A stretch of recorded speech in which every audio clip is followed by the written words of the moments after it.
ان لوگوں نے مدد بھی تو کی. تو آپ کے مطابق دوسرا الٹرنیٹیو کیا تھا اس زمانے میں بھی اور آج کے زمانے میں بھی، جبکہ آپ کہہ رہے ہیں ہسٹری ریپیٹ کر رہی ہے؟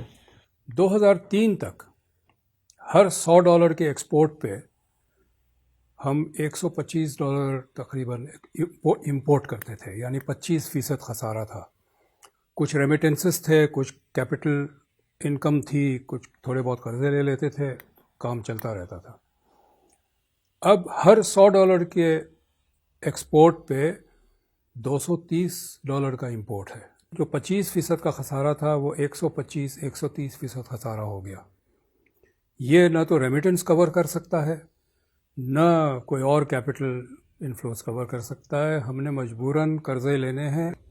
یہاں قریب میں ہی میرے گھر کے پاس ایک سپر مارکیٹ ہے، وہاں ایک سیکشن الگ ہے کتوں اور بلی کے کھانے کا. اس میں کتوں اور بلی کا شیمپو بھی ہے، یعنی یہ بھی ہم امپورٹ کرتے ہیں. 1/3 بچے پاکستان میں میل نیوٹریشن کا شکار ہے،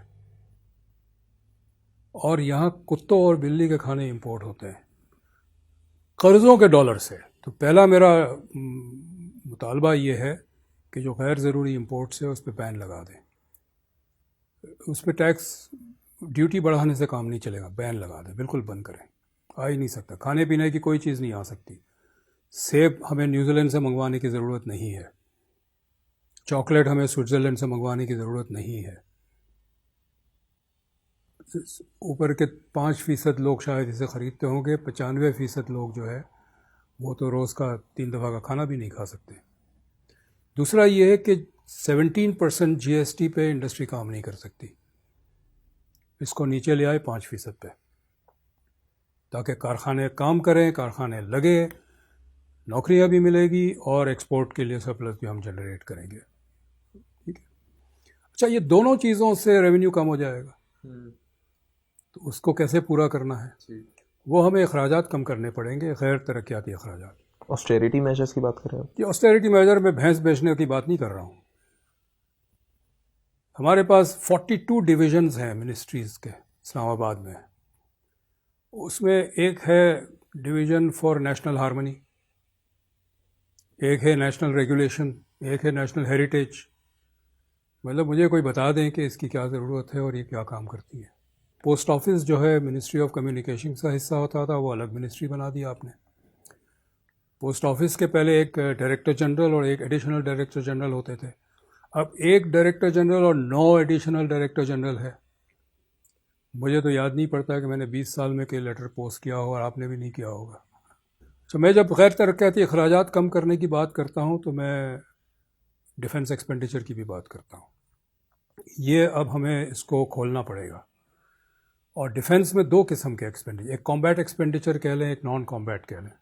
کامبیٹ ایکسپینڈیچر پہ ہم بات نہیں کرتے چونکہ میری مہارت نہیں ہے، لیکن ہمیں نظر آتا ہے کہ بہت زیادہ ایسا ڈیفنس کا ایکسپینڈیچر ہے جس کا جنگ سے کوئی تعلق نہیں ہے. آپ اگر لاہور سے پشاور جائیں، GT روڈ کے اوپر ہر 40 کلومیٹر پہ ایک کنٹونمنٹ ہے. یہ کنٹونمنٹ انگریزوں نے بنائے تھے جب افغانستان کا جنگ 3 جنگ ہوئی افغانستان کی، اور رشیا جس میں زار تھا، بادشاہت تھی، اس سے وہاں سے خطرہ تھا کہ وہ حملہ کرے گا. اب تو ماسکو تک ہمارے دوستانہ تعلقات ہیں. یہ بند کریں نا سارے، کیوں رکھے ہوئے ہیں؟ اسی طرح کوسٹ گارڈ ہے، کسی تاریخی وجہ سے کوسٹ گارڈ آرمی کے انڈر ہے.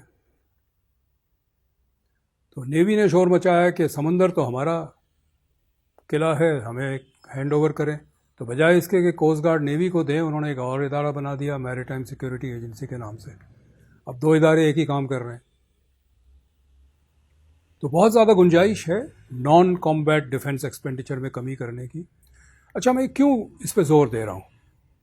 پہلی بات تو یہ ہے کہ میرا گھر کا خرچہ ہے کچھ، اور آمدنی کم ہے، اور آمدنی بڑھنے کی کوئی اگر امید نہیں ہے تو میں خرچہ ہی کم کروں گا نا.